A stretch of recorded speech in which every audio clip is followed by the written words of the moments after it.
As Italy comes to terms with a bridge that collapsed, killing 38 people, the government is turning its attention to the aging infrastructure. Engineers are warning hundreds of bridges and tunnels could be dangerous. So what can be done to ensure safety? This is Inside Story.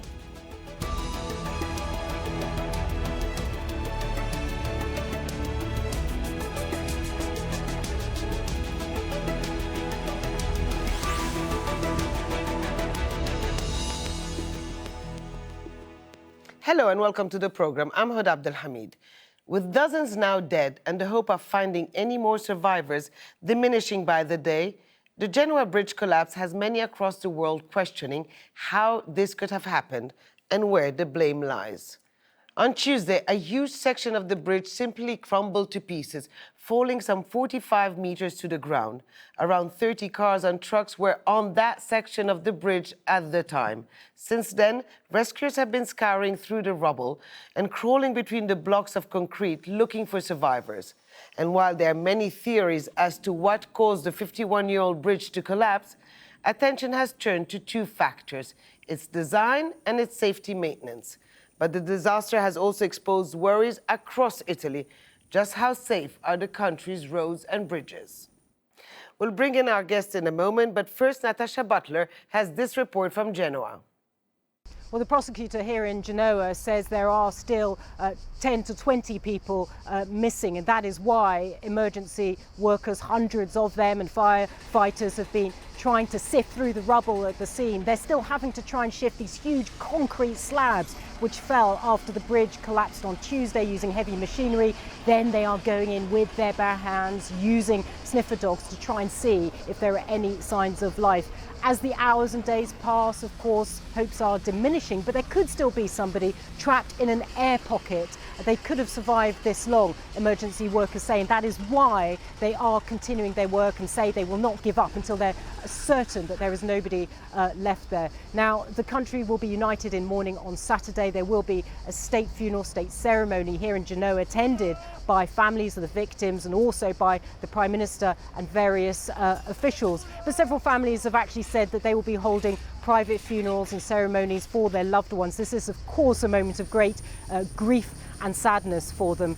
And what's been emerging over the past few days are really several engineers, structural engineers, who have come out and said the problem is there could be up to 10,000 bridges and tunnels across Italy that are at risk, because in the 60s and 70s there was a building boom, there was a lot of corruption, substandard concrete was being used. So there are now questions over the safety of the infrastructure across the country, not just bridges and tunnels, I should say, but also buildings, municipal buildings like schools. The government says it will be inspecting all those bridges and tunnels. It will be a big job, and whether or not that will be enough to calm people's fears here in Italy remains to be seen.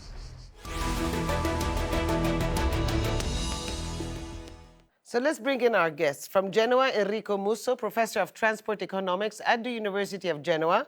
From Trowbridge in the UK, joining us on Skype is Ian Firth, a structural engineer and bridge designer. And from Milan, journalist Tancredi Palmeri. Gentlemen, thank you for joining me. Ian Firth, let me start with you. The Morandi Bridge, when it was built back in the 1960s, was considered as some sort of a feat of engineering innovation. In hindsight, and I know it's a bit too early to speculate to what caused the disaster, were there any problems in its design for a long-term usage? I think, hello, yes, indeed. I think, yes, you're right. It was considered at the time to be something innovative. It was certainly unusual. When it was built, it had a sister structure also designed by Morandi in Venezuela. But I think very soon after it was completed, it already began to have difficulties. And I think it had a rather short period of enjoying the limelight, if you like, because fairly quickly people began to realize that it had some flaws. Okay, well, Enrico Musso, you actually live in Genoa. Was the problems of that bridge actually a conversation people had? Yeah, I mean, many people was a little bit they feared that something could happen sooner or later. But today is very easy to say so. What happened indeed that there has been a big debate in this city over the last 25, 30 years about the opportunity of building another motorway infrastructure more or less parallel to this one. And the Genoese community was split between those who stress the point of the overall growing demand of traffic, both for the port traffic and for the city needs, and the other part of the city was more stressing the environmental damage of building another infrastructure. So my point is that in this key very critical link of the overall network, it should be safer to have some degree of redundancy. Also, in order to do all the necessary maintenance, even stopping the traffic when it is necessary. Well, Tancredi Palmeri, there are conversations that actually there had been several warnings that this bridge was not safe anymore. I read also several reports that actually it was the alarms was sounded last year and then again this year and nothing happened. How can you explain that? We should say that, as the professor was mentioning before, even if it seems too easy to say so today, it wasn't like something that was so spread, so known everywhere. But it is true, a couple of years ago, there was in Parliament an independent senator that had presented a report on the dangers over the bridge, and there was a report from a professor from the University of Genoa that was detailing how based was the threats for about the collapsing of the bridge. I could say that maybe because sometimes in Italy, since there are so many problems and then nothing is happening, it seemed that possibly to many could seem like, okay, maybe it's dangerous, but it's not that serious. And sometimes maybe in Italy we need to face the tragedy before realizing that things actually are serious. We will see, as you said later, about the politicization, but there were actually, even in the past, political groups also that were mocking, calling it as a little fairy tale, those voices that were calling about the real danger of a collapsing of the bridge. That was actually the Five-Star Movement, and if I'm not wrong, the founder of the Five-Star Movement is resident in Genoa, so he should know better. Anyway, I'm going to go to Enrico again. Just continuing what Tancredi just said. I mean, yes, this bridge collapse, it's been deadly, but if you look at the list of bridges that have collapsed over the past few years in Italy, or buildings, one does have to ask the question, is there a real problem somewhere else, and not in the construction itself, but how it comes together? I think that's for the bridge that collapsed here in Genoa, we have probably a problem of mistakes in the design, as was stressed before, but also the point that this bridge was so critical and so subject to an excess of traffic for a number of different functions, because this bridge was really crucial for all the port-related flows to the port terminals and from the port terminals. And you should keep in mind that more or less half of the terminals are east of the bridge and half of the terminals are west of the bridge, which means that when a truck arrives and he has to reach one of the terminals, which is not necessarily on the same side where he is coming from, so he had to cross the bridge, or even when a truck is going to several terminals, needs to cross the bridge for going from the terminals which are placed to the west and to the east part of the bridge itself. So for this first reason, and trucks are so much heavier than they used to be in the past. And the second reason is that the boost of the development of the city made that the number of people moving inside the city and of commuters moving towards the city over the decades has been always increased. And as a result, the number of vehicles that used that bridge over the last years was several tens of thousands a day, some 50 or 60,000 a day. And this is clearly a volume of traffic which cannot be borne by the infrastructure was originally designed. Yes, Ian, I think you want to add something. Well, this is always the challenge for bridge operators, and this is the same everywhere. But I mean, Genoa has a particular challenge because of the nature of the topography and the urban environment there. But any bridge like this, which is very busy with a lot of traffic on it, means that if you have to do some invasive maintenance, and clearly this bridge needed some of that, you're either going to close the bridge or you're going to have some very serious traffic disruption when you close lanes, you close it overnight. I know because I've done this so many times where you need to balance the challenge of keeping the traffic flowing, which is essential for the economy and everything else, with the need to close the bridge in order to do the repairs and the maintenance that need to be carried out. And this is the problem, one of the problems with the design. These days, when we design modern bridges, we've learnt that lesson. Because of the increase of traffic over the decades, we know that if we design a modern bridge, we design enough redundancy in it, we design enough additional space, we make sure that you can get access to the things you need to maintain and so on, so as to make it easier to both run the traffic and maintain the bridge. I suspect this one was very difficult to do both. Okay, well, let's just take a closer look at the Morandi Bridge. It was designed by architect Riccardo Morandi and was known as Italy's Brooklyn Bridge at over 1,100 meters long. Construction begins in 1963, but it wasn't officially opened until 4 years later. It had major reinforcement work done in late 1990s. It carried almost 25 million vehicles a year and was part of a vital highway connecting northwest Italy to France.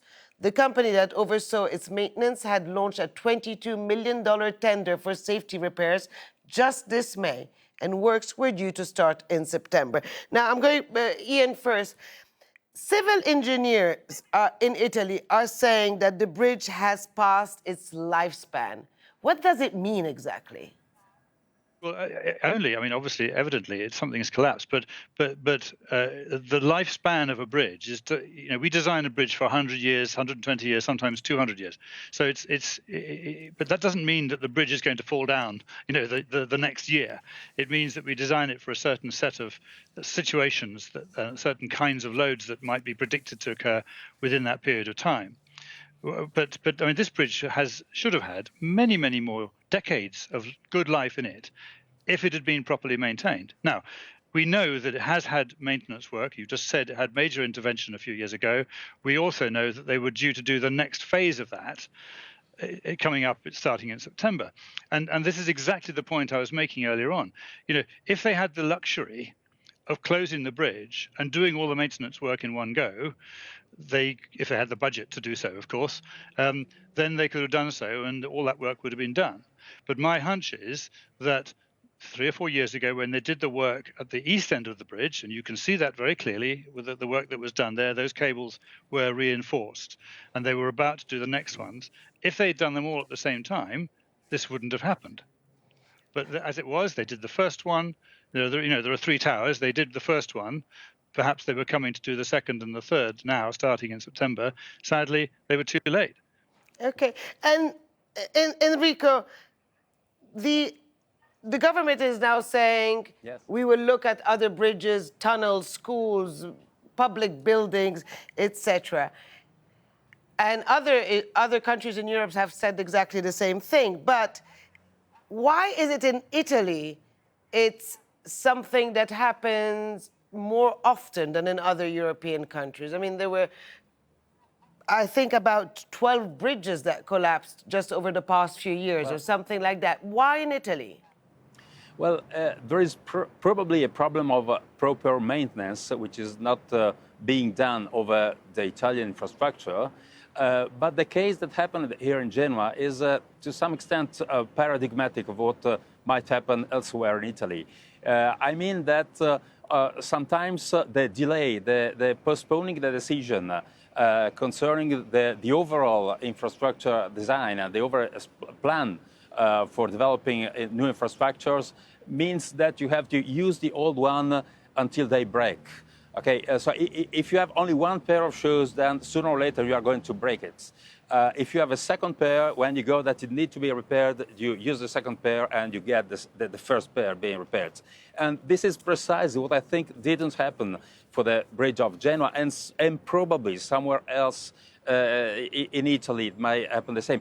I mean, these decisions would imply that you decide to close the bridge of Genoa before it collapses without having any alternative for all the traffic flows.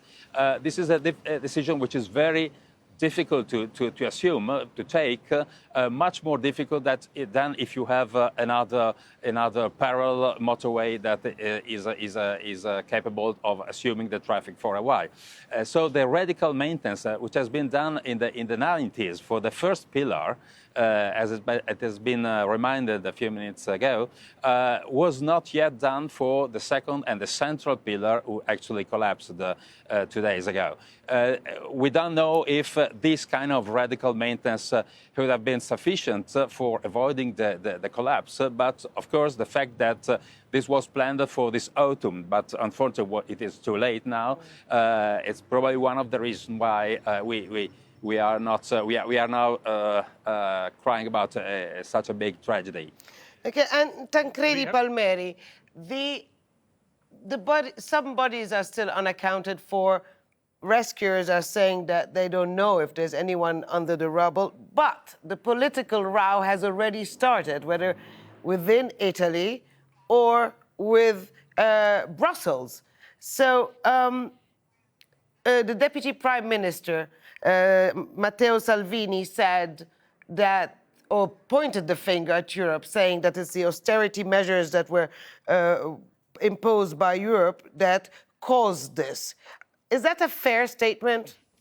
To be honest, it has to be clear that all the motorway system is managed by a private company that had the license from the state, a private company called belonging to the Atlantia Fund, which is owned by the very famous Benetton family of the Benetton brand. And so it is not exactly going in that way. It's not at all going in that way. There is not restrictions about that, about investing money for maintenance, for developing. There is no connection at all. Why this very important segment of the services for the citizens could be owned or managed by private companies? Well, that obviously it is up to the European Union laws of a decade, a bit more than a decade ago, 20 years ago more or less, about favoring the competition in order to give better services to the citizens. And so also some services could be managed by private companies, again, in order to give a better services, better prices, better fares to the citizens. That is what has happened with motorways and also other segments, as it happened in other countries. But obviously, when it is about this kind of services, it's not like the state and the government can do a step back and say, it's not our business anymore, it's everything about the private company. There are some guarantees that should be guaranteed, some standards that should be guaranteed to the citizens about safety, about investment, the maintenance, of course. And for what has been the history, the chronology of what happened around this bridge, but it's not only about the Morandi bridge, it's also about, you were mentioning other bridge minor that have collapsed, or anyway, the way it is going, the maintenance, the state of motorways in Italy. In spite of having one of the highest fares to everybody that comes driving in Italy knows about that, spotting the difference compared to Germany, to Spain. In spite of that, still the service is not at that level, and in these cases, the maintenance, for example, has been just piled up year after year. And as the professor was mentioning, and Ian also, that they should have possibly take the luxury of closing at a certain point the bridge, even if it is a difficult, obviously, decision for the city of Genoa, for doing what has to be done. But at the same time, closing Tancredi, may I just interrupt 1 minute? Incoming for a certain time from that. May I just interrupt? Because Yep. In Italy, when things like that happen, there's always very much of a public outcry. And many people point to corruption, to the involvement of the mafia. That being, they say that because of that, they get substandard materials to build a school, a building, a bridge, or anything like that. I can see Ian Firth doesn't agree with that, I don't but buy Tancredi, is that an issue in Italy? Well, obviously it is. Now, I'm not saying that it is in this case, because the investigation has to take part in that, but we know, and it is known, that the state highway agency for a long time, for decades, has been one of the big warehouse where were stored just relatives and relatives of politicians and everything just employed over there. So it has been a huge nest of corruption. But also when you see that there are such profits, such incomings, and there is not at the same time, I'm talking a situation nowadays, a same balanced, proportional level of investment for maintenance and other things, it is obvious that something is not going in the right way. Yeah, and Ian, I think you have something to say. Well, I mean, there are various things that come to mind here. Yes, there's always been rumours of mafia involvement in construction. We kind of, I mean, I don't know for sure, but I imagine it happens. But if there were substandard materials in the original construction, then why did it wait 50 years to fall down? I'm sure there may have been in some projects in Italy some of that kind of intervention where the wrong kind of concrete or whatever it is gets into the structure. But if that were the case, then it would have fallen down kind of pretty well straight away. The other thing, though, is that the point about the maintenance, money going into maintenance. Clearly, this is a concern, because I have heard it said that the company Autostrada in this case has been making money from tolls, but the ratio between the money they make from tolls and the money they spend on maintenance is too high, and in other words, they should be spending more on maintenance. I don't know. This is what I've heard. There's a lot of hearsay. All of this conversation is full of a lot of speculation and conjecture, but we know that these are the real pressures that exist, not just in Italy, but everywhere, for highway authorities that operate complicated structures that need expert engineers to advise on what needs to be done. They get a report saying, they need to spend, so many million euros on maintenance and inspections and whatever else they need to do. They've got a limited budget. How do they prioritize that? And that's the difference between, the difference is what they need is somebody who could actually say, well, this is the critical thing that must be done. This is desirable. That can wait. Limited budgets, limited program. And what I said before about disrupting traffic, if you have to stop the traffic on one of these major crossings, and as I say, it's the same on any major crossing, it's a huge no-no. You just can't do that, because the economic impact is so enormous. Right now in Genoa, Enrico, you can probably tell us what it's like, because it must be complete chaos. Now, with that road no longer available, that traffic's all having to go somewhere else. But of course, what that does provide now is a wonderful opportunity to build a new bridge there very quickly. Yeah. Well, unfortunately, we have reached the end of this program, even though the Transport Minister has said that maybe the highways in Italy should come under state control again. But that's a discussion for another time. I want to thank our guests, Enrico Musso, Ian Firth, and Tancredi Palmeri. And thank you, too, for watching. You can see the program again anytime by visiting our website, aljazeera.com. And for further discussion, go to our Facebook page. That's facebook.com/AJ Inside Story. You can also join the conversation on Twitter. Our handle is @AJ Inside Story. From me, Hoda Abdel-Hamid, and the entire team here in Doha. Bye for now.